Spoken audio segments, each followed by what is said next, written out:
Olá para você que está acompanhando o portal ktv.com nas nossas plataformas, no YouTube ou no Facebook. Está na hora do nosso Papo Reto, a gente retomando aqui essa temporada com os candidatos ao governo do estado, ao Senado Federal, tentando democratizar da melhor forma possível para você escolher aí o seu candidato ou a sua candidata. E quem está aqui comigo hoje é um candidato que quer assumir o comando do Palácio Iguaçu, é o Jônio Correia. Ele é candidato a governador do Paraná pelo Partido Democracia Cristã. Jônio Correia, você está aqui com a gente. Muito prazer em participar do Papo Reto. Prazer é todo nosso, cada vez que a gente passa na região oeste, né, principalmente aqui em Cascavel, muitos amigos.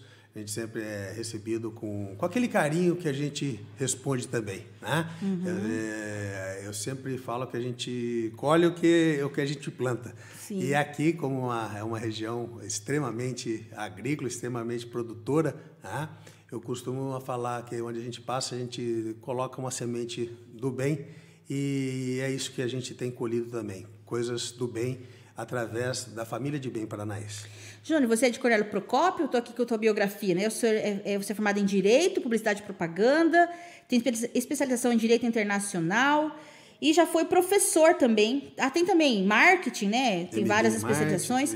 E professor de curso pré-vestibular. Mas na política, a tua carreira, nessa parte da formação aqui acadêmica, entrou a política no meio? Você já disputou algum cargo? Fui o candidato recém-formado a vereador, depois fui a deputado. Uma situação que eu acho que vale a pena voltar num dia até para explicar, né? Da votação que nós, por exemplo, nós tivemos e que teve aquele apagão, né, no TRE. Ah, sim. Que demorou esse resultado? Sim, demorou. E uma votação que seria eleito, né, daqui a pouco aparece uma votação que... muito mais baixo. Alterou o resultado da tua... Alterando o resultado. Isso daí já tem processo, já tem coisas. Você era candidato a deputado estadual? Na época que aconteceu isso foi como vereador. Como vereador. Como vereador. Uhum. Então tive essas duas oportunidades já faz muitos anos e decidi abandonar a vida pública enquanto não mudassem as urnas eletrônicas. Né? Isso daí era uma decisão que eu... O senhor não confia nas urnas? E se o senhor for eleito agora, como é que fica? Pode falar, que é papo reto. Sim, isso que eu estou falando, né? Essa posição com as urnas, com certeza, melhorou bastante. Eu fui sou candidato hoje ao governo, inclusive porque nós temos técnicos hoje especialistas nesse segmento. Tá? Porque senão realmente não seria, que foi acompanhar, está acompanhando e tem um olhar extremamente profissional e técnico em cima das urnas eletrônicas. Então, esse risco está muito minimizado nessas eleições por causa dessas pessoas que estão junto com a gente. E a decisão, na verdade, não foi minha, né, de sair candidato ao governo do estado. Eu não montei nada disso para ser candidato ao governo, não assumi a presidência do partido para ser candidato ao governo. Isso daí foi um direcionamento que aconteceu na minha vida única e exclusivamente por Deus. E o que Deus tem feito, né, nesse último ano para mim é algo fabuloso, grandioso, e eu cresci muito nesse caminho todo. Nós estamos há poucos dias de uma eleição, mas esse período pré-eleitoral, esse período de campanha, o que me fez crescer, o que me fez aprender, o que me fez escutar, principalmente, a população de bem do estado do Paraná, me enriqueceu 100 anos, né? Coisa que nenhuma faculdade, que nenhum curso pode dar para você, tanto para o lado bom como para o lado mal. Né? Muitas pessoas que a gente ajuda, que a gente acolhe de coração e a gente acaba sendo traído, sendo sacaneado, sendo esse tipo de coisa, por um certo lado, nos fortalece. Né? Mas na política, o senhor foi traído na política? Conta para nós essa história aí, o que aconteceu? Você precisa Quem que deu a facada nas costas do senhor? Você precisa dar uma volta no Paraná. Infelizmente, tem muita gente má, né? Que a gente tem que escantear e deixar realmente de lado das nossas vidas. Eu procuro me preocupar com as coisas boas que nós podemos fazer, procuro me preocupar em saber ouvir muito mais do que falar, e isso é o que eu tenho feito percorrendo o estado do Paraná. Ouvir o cidadão de bem, ouvir a família de bem paranaense e estar à frente do governo do estado, não para governar, mas para servir. E não só como governador, não só como vereador ou deputado, ninguém precisa ter cargo público para ajudar as pessoas. E isso eu tenho feito ao longo de toda a minha vida. Nasci num berço que faz isso, que ajuda as pessoas, e chegou agora o momento de nós estarmos à frente do governo do estado, amplificando e na verdade, transformando a vida das pessoas de bem paranaense. Antes de a gente falar dos seus projetos, eu quero falar de uma forma macro aí da tua posição partidária, né? O Partido da Democracia Cristã é uma linha à direita, conservadora. Sim. E a gente sabe que a sociedade ela é feita por pessoas cristãs, mas não apenas, né? Tem pessoas que não são cristãos. E como que o senhor abraçaria ou integraria nas suas políticas públicas essas pessoas que às vezes não são de outras vertentes, né? Como agregar isso tendo essa linha da democracia cristã? O nosso objetivo é atender todas as pessoas que vivem no estado do Paraná, né? Os cristãos e aqueles que não são cristãos. Nós não vamos falar que nós vamos ter um atendimento no hospital e vamos falar, você é cristão, você vai ser atendido. Você não é cristão, você é ateu, né? Sei lá, você não vai ser atendido. Não é isso. Coisa que algumas pessoas estão falando uma besteira dessa. Sim. Eu sei, estão tentando fomentar esse tipo de coisa. O nosso governo, a nossa pauta é justamente para os cristãos. Aquele que não quer também, e o que é ser cristão? Né? O que são os valores que nós pregamos? É não ter nenhum todes, nenhum migues dentro das escolas para as crianças de 5, 6, 7 anos. Isso nós não vamos permitir no estado do Paraná. Vai fazer onde quiser. No governo do Paraná não vai ter professores incentivando crianças de 5, 6 anos a decidir no que querem ser. Você vai ser menino ou você vai ser menina? Mas o senhor acredita que isso acontece de fato nas escolas municipais? Porque você precisa andar um pouco no Paraná. Né? Não acredita. Sim. Isso daí é a realidade. Isso daí são coisas que a esquerda maldita, comunista, está tentando aplicar na nossa sociedade. E isso precisa de alguém enérgico realmente e com posicionamento firme para exterminar esse tipo de coisa. E eu estou aqui para fazer isso, para defender, sim, esses valores cristãos, para defender, sim, a família de bem paranaense. Aquele que quer fazer sacanagem, aquele que quer pegar crucifixo e colocar nas suas genitálias, aquele que quer pegar e andar pelado, segurando mãozinha de criança, desfilando, achando que é arte. Esses vagabundos é paulada. Esses vagabundos é o rigor da lei. A lei beneficiará pessoas de bem, como a lei também colocará esses vagabundos todos nos seus lugares. Ninguém suportará no estado do Paraná, inclusive com AF, né? Pessoas desse tipo. Criança é criança, vai ser protegida como toda criança tem que ser. Se ele virar um adulto e quiser fazer o que quiser da vida, é problema dele. Ele que vai se sustentar, ele que vai desenvolver a sua vida, do seu trabalho, a sua família, se ele acredita nesse núcleo familiar. Mas nós não vamos deixar, e eu sou o maior defensor da família paranaense, essas pessoas de má índole tentar influenciar nossas crianças, os nossos adolescentes, por exemplo, colocando um vídeo de um ex-presidiário numa sala de aula. Esse tipo de professor vagabundo será excluído dos quadros do governo do estado. Nós não podemos aceitar esse tipo de coisa, de mínimo de professores, mas muito mal intencionados, né, com viés político, para deturbar a sociedade paranaense. Esse tipo de coisa não vai acontecer. E eu estou aqui para isso. E a minha missão é essa. Eu não vim aqui para ficar alisando a cabeça de ninguém. Porque no meu discurso, na minha fala, eu tenho colocado que tem mulher. Não é porque é mulher, tem mulher mau caráter. Homens também, né? Tem homem mau caráter, lógico. Eu não estou falando Sim. que não tem. Tem idoso mau caráter. Tem adolescente mau caráter. Não é porque o cara tem 80 anos que deixou de ser mau caráter. A vida toda foi um vagabundo e continua sendo mau caráter. Não é porque é uma mulher, mas ela é uma mulher, que ela não é um mau caráter. E esse é o posicionamento nosso. Se você é do bem, você vai ter tudo, toda a estrutura possível para um desenvolvimento. Se você é do mal, você vai ter todo o rigor da lei. Agora, você não vai ficar dentro de presídio comandando o crime organizado através do celular. Você vai estar dentro do presídio, trabalhando, gerando riqueza para pagar a sua estadia no presídio, inclusive para pagar a família que esse vagabundo prejudicou. Esse tipo é o posicionamento que nós vamos ter. Sim. A Polícia Militar, a Polícia Civil vão ter todo o respaldo para agir ostensivamente em cima desses vagabundos. Tem gente aí falando para colocar câmera em policial. Esse tipo de coisa não reflete, não ajuda em nada. E essa postura que o nosso governo vai ter.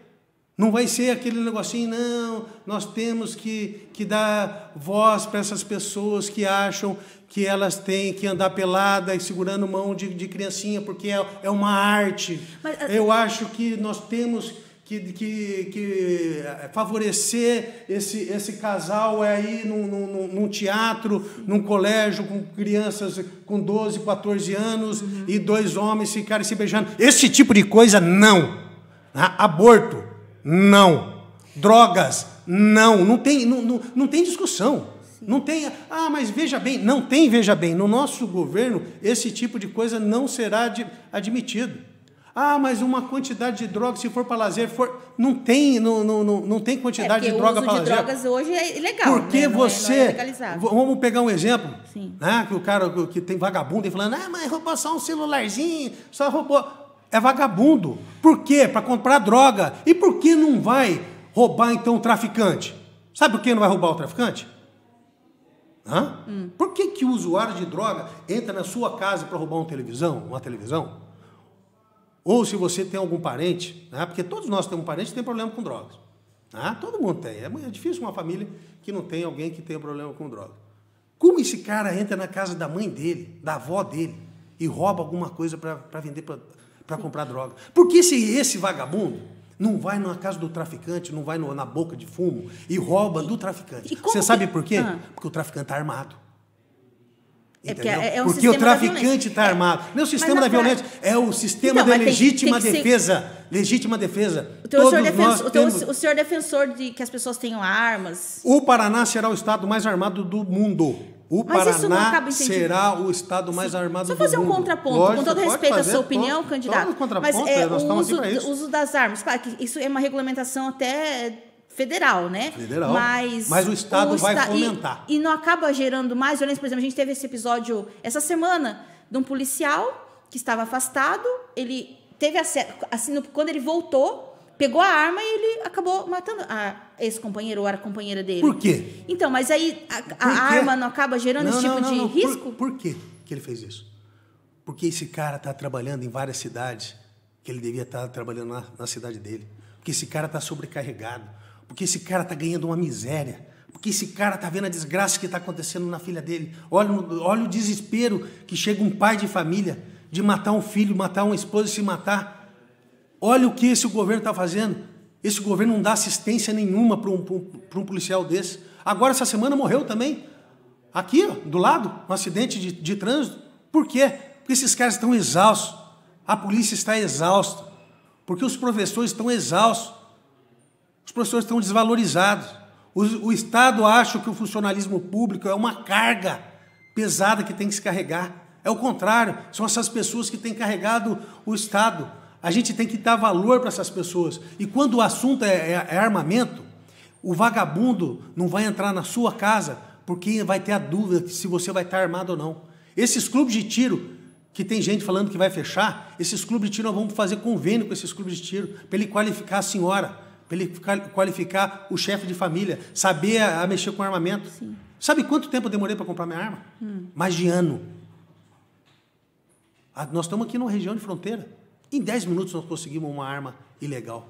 Qualquer vagabundo hoje tem acesso a uma arma ilegal. E uma arma correta, uma arma legal, uma arma que você possa ir no seu clube de tiro, uma arma que você possa ter na sua empresa. Isso daí muito difícil. Você acha que essa seria uma solução um caminho para diminuir a violência? Não é um caminho para diminuir a violência. O que você tem que entender é que você tem que ter o direito a ter ou não ter. Se você quiser não ter, é uma coisa. Agora, você não pode tirar o direito de uma pessoa ter. Principalmente porque não dá tempo. Se você... Aqui nós estamos numa região agrícola. Se entrar um vagabundo no sem terra, esses caras não entram só com foicinho e com machado, não. Esses caras entram armados, e muito bem armados. Se o seu pai não tiver armado lá com 22 para dar uns tiros, para pelo menos assustar essas pessoas, não quero saber o que esse pessoal faz. Sim. Amarrar um pai de família, abusar da sua esposa, abusar dos seus filhos na sua frente, tirar a roupa, deixar o pai amarrado numa árvore, ficar apanhando de facão. Isso não acontece longe daqui, não. Isso acontece no nosso estado. Já aconteceu várias vezes no nosso estado. E nós temos que armar o cidadão de bem para a hora que um vagabundo desse entrar, e se entrar na minha casa, eu viajo muitos, se alguém entrar na minha casa sem ser convidado, não queira saber como vai sair de lá. Agora, a parte dessa questão do armamento, o papel do governo do estado para a segurança pública. O que o senhor faria? A gente sabe que hoje tem uma defasagem de policiais, viaturas até tem, mas às vezes não tem equipes para usar todas as viaturas. Valorização, agora a gente sabe. Qual que é a proposta para essa questão do policiamento? Vamos pensar o seguinte, por que tem tanta viatura assim se o governador sabe que não tem gente? É porque está defasado, né? Não, mas então, você está defasado. A corporação está defasada. É isso aí, vamos lá, vamos fazer uma conta. Eu tenho 1.000 policiais, tá? Vamos fazer uma conta bem mais que isso. São 1.000 policiais. Aí eu compro 3.000 viaturas. Por que então que eu comprei 3.000 viaturas? Por que eu compro moto BMW para a polícia militar? E essas motos estão paradas por falta de manutenção? É isso que nós estamos falando. É essa falta de gestão, é essa falta de escutar quem realmente sabe. E é isso que eu estou fazendo. Estou escutando a Polícia Penal, estou escutando a Polícia Militar, estou escutando a Polícia Civil, a Polícia Científica, as forças de segurança como um todo. E quem vai coordenar, quem vai comandar a Secretaria de Segurança do Paraná são essas pessoas que realmente entendem do assunto, que sabem o que tem que fazer. Agora, eu tenho uma política, a mesma política que eu levo dentro de casa. Eu tenho um filho com grau leve de autismo. E o acordo que eu tenho com a minha esposa é, se em 6 meses ele faz fono, faz psicólogo, faz terapia ocupacional, se em 6 meses aquele profissional não der o retorno que foi proposto para o meu filho, ele pode ter a melhor qualificação do mundo, ele pode ter saído nas melhores revistas, os melhores salários, ele está fora na hora. E é a mesma coisa que nós vamos fazer dentro do governo do estado. Se essas pessoas de bem estiverem no nosso comando e não desenvolverem o agrado com a população paranaense, serão demitidos na hora, coisa que os últimos governos não podem fazer. Por quê? Porque não são deles esses cargos. Eles ficam amarrados com conchavo político, com conchavo empresarial e não pensam na população de bem do estado. O nosso compromisso, Laís, é única, exclusivamente com a população de bem do estado do Paraná. Certo. Candidato, tem um assunto do seu plano de governo que eu li com atenção, que é um assunto muito caro para o paranaense, né, que é o pedágio. E o senhor coloca ali no seu plano para as rodovias a criação de uma estatal para cuidar das rodovias. Mas não teria pedágio? Essa empresa ela faria a gestão desses pedágios? Leis, qual que é a proposta? Qual que é a ideia? Uma boa pergunta, Leis. Primeiro, não dá para entender como uma pessoa em sã consciência possa votar no Requião. Primeiro, porque o que ele representa é o que tem de pior na face, eu ia falar do nosso país, mas na face da terra. Tá?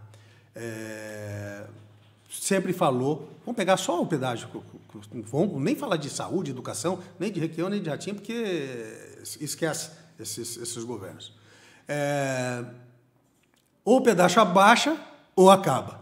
Ficou 8 anos no governo falando isso. Não abaixou? Não abaixou. Acabou?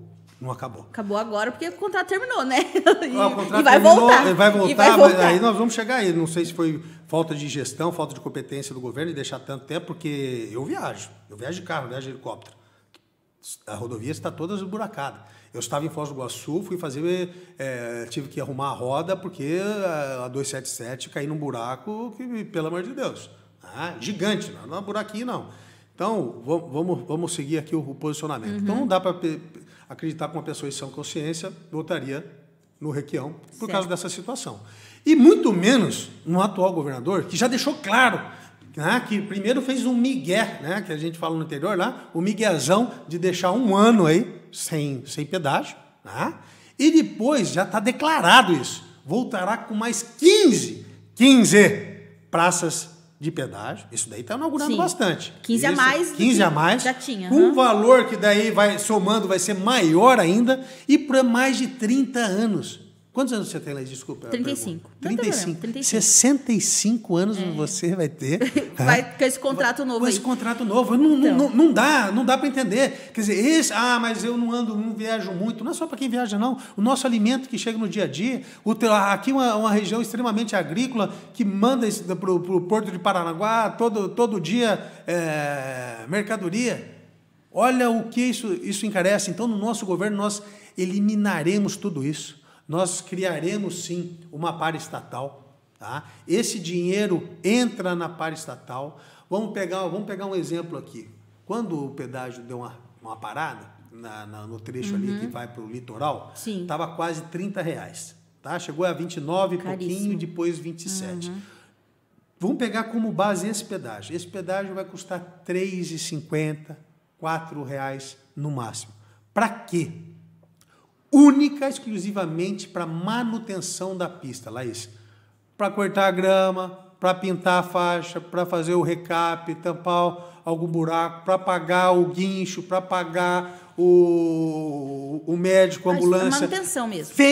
Recebe. O que acontece hoje? Essas empresas recebem, não fazem o que estão no contrato, né? Fazem um acordinho depois de leniência, tudo, pagam uma multinha ali, tudo, e financiam, isso daí está na televisão, não sou eu que estou falando, e financiam a campanha desses caras que estão aí até hoje. 3, 4 famílias, acho que detêm o conhecimento pleno de decidir o que é melhor para a sua vida, para a minha vida no estado do Paraná. Esse ciclo, Laís, acaba esse ano. Esses caras acham que a eleição está definida, um fica fazendo um joguinho para o outro, mas estão do mesmo lado, sempre. Vocês estão vendo hoje, o Alckmin é vice do Lula. E é o que eu falo. Na minha reeleição, capaz do Ratinho ser vice do Requião, como o Alckmin é vice do Lula. É uma maluquice. Sim. Mas é só você pegar o histórico. O Google está aí. Clica e vê esse pessoal apoiando as Gleisi Hoffmann da vida. Vê esses caras apoiando o Luiz Inácio Lula da Silva. Vê esses caras apoiando a Dilma. Sim. Quem apoiou? Os dois. E aí vai falar que é diferente? Agora há pouco me perguntaram, se você não foi para o segundo turno, eu tenho certeza que não só iremos para o segundo turno, mas existe uma possibilidade grande de nós ganharmos essa eleição no primeiro turno. São mais de 50% das pessoas indecisas. E o que está acontecendo é que está vindo um monte de gente que estava com o Requião para a gente. Por quê? Porque não quer o Ratinho de jeito nenhum, mas identificaram que, esse cara pode ser uma posição melhor do que essa ignorância de esquerda. E tem muita gente vindo do Ratinho também que não iria de nenhum jeito com o Requião, mas que já enxergaram, tem uma outra opção aqui, que esse cara não combinou, não fez acertinho com ninguém. Com certeza vai ter mais liberdade para ação do que esses dois. Olha a quantidade de partido que está vinculado ao governador. Tem muitos candidatos a deputados que estão vinculados ao governador que já estão me ajudando há muito tempo e que têm vergonha de falar que está ajudando essas pessoas de esquerda. Candidato, nosso tempo está terminando, mas eu só preciso complementar, peço para o senhor responder de forma breve, para a gente não estourar muito aqui. Em relação ainda ao pedágio, que entendi a sua proposta de fazer manutenção, só que a gente precisa, por exemplo, da 277 aqui, até Guarapuava, pelo menos. Tem que duplicar tudo. Então, isso aí, com esse sistema, vai ser possível? Vai ter dinheiro? De onde vem? Não, de onde sairia o recurso para duplicar? Esse dinheiro é único e exclusivamente para a manutenção da pista. Inclusive, deixa eu falar, tem essas empresas, sem parar e tudo mais, Sim. O governo do estado vai ter o tagzinho dele também. Tá? Passou ali, colocou, você não vai ter que pagar nada, já vai estar embutido no preço, no custo dessa manutenção, fez o cadastro ali, passou, sai direto da tua conta, vai para a conta da paraestatal. Tá? Aqui uma cidade universitária, vamos dar a oportunidade dos universitários serem contratados, tá? Para trabalhar lá nos lá nos guichês, porque nós temos que colocar alguém para trabalhar ali, tudo certinho, com carteira assinada, tudo bem. Não estamos falando que serão só os universitários, mas será, sim, a prioridade nossa dar essa oportunidade do primeiro emprego, principalmente para quem está trabalhando na área financeira e administrativa. Agora, para duplicar, você já viu alguma coisa chamada IPVA? É para isso que serve o recurso do IPVA. Nós vamos investir na duplicação, né, na construção de novas rodovias, inclusive com redução do IPVA, porque nós temos uma inadimplência gigantesca do IPVA no Paraná. E a maioria das pessoas com carro de luxo tem emplacado o carro em Santa Catarina, porque tem apartamentos em Santa Catarina, lá em Itapema, lá em Balneário Camboriú, emplaca o carro lá, porque paga quase 60% a menos. É mais barato. Agora pega 60% a menos de imposto todo ano de um carro que custa R$800 mil. Até isso o governo está fazendo. Está ajudando o estado de Santa Catarina e tudo. Antigamente era só nos portos, hoje é no IPVA. Isso é realidade. Você vai em qualquer escola, uma escola aí de alto custo, numa faculdade, né, como essa, e vê os grandes carros chegando, a placa de onde que é. Isso não pode mais acontecer no nosso estado. Nós estamos girando riqueza para outros estados. Você vai em Santa Catarina, o pedágio é 3 e pouquinho. Eu estava voltando em São Paulo esses dias, em Campina Grande do Sul, na Regis Bittencourt, o pedágio é 3,40. Será que essas empresas são mais competentes que as empresas que estão aí? Ou será que é a gestão desse governo? Certo. São pessoas. Esse é o nosso grande diferencial. Colocar as pessoas nos cargos técnicos, mas que tenham os nossos princípios e os valores da família de bem paranaense. Candidato, 30 segundos aí para as considerações finais, que nosso tempo já passou aqui. Gostaria de pedir a sua ajuda, você que está em casa, nos assistindo, compartilhando essa entrevista, compartilhando outras entrevistas, outras postagens no Facebook, no WhatsApp, porque isso está acontecendo. Tem milhões de pessoas fazendo esse movimento em todo o Paraná. Eu tenho certeza que agora, no dia 2 de outubro, nós teremos uma chance muito grande de ganharmos essas eleições já no primeiro turno. Deus me colocou nesse caminho. Eu convido agora você para fazer esse caminho junto comigo. O caminho que nos levará muito além da nossa vitória. A vitória da família de bem paranaense. Fique com Deus.